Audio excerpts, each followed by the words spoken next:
the Eucharist has life and death consequences. Many people think our faith is just, oh, well, it's nice that you have that, but I don't want you talking about that. But the reality is, on the ground, it has life and death consequences. How a priest lives his life has life and death consequences. How we treat the Eucharist can literally save or destroy a person's life.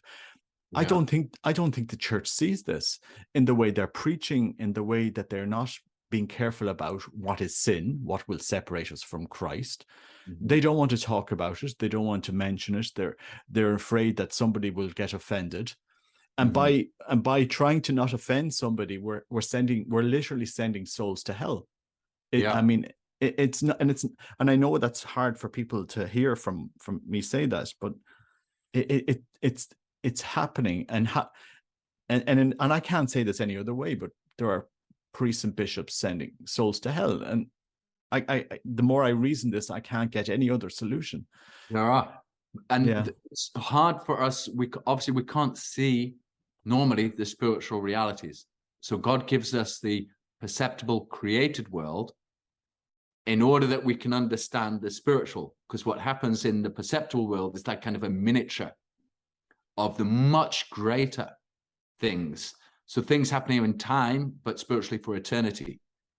Things happen here localized, but spiritually universalized.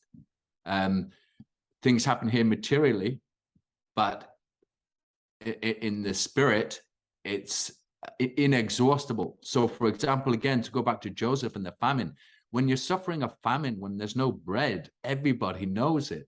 Yeah. And you feel it in your whole stomach, your whole body, and you're weak and you're so. Solzhenitsyn said, when people are starving, they can't think about politics, which is why it's used as a weapon of control, which is why we might be facing food shortages, right?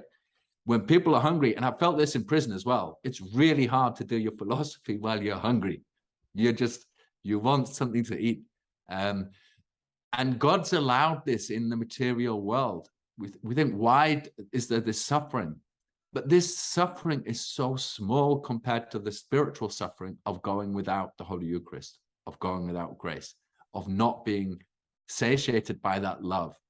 It's not, of course, it's not just receiving the Holy Eucharist automatically, but realizing that it's God who is giving himself to you, and he died in order to give himself to us. I mean, I think it's impossible to be unhappy or unhopeful while you're thinking about that. Yeah.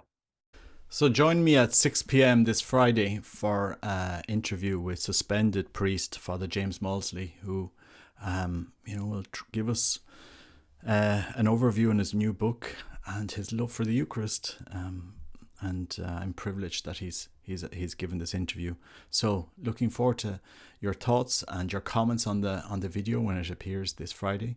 And please pray for the church, and please pray for Father James. It's not easy for anybody at this moment in the church, but God prepares people to give a message when we need to give it, and we will do it with love and humility. God bless. Take care. Bye-bye.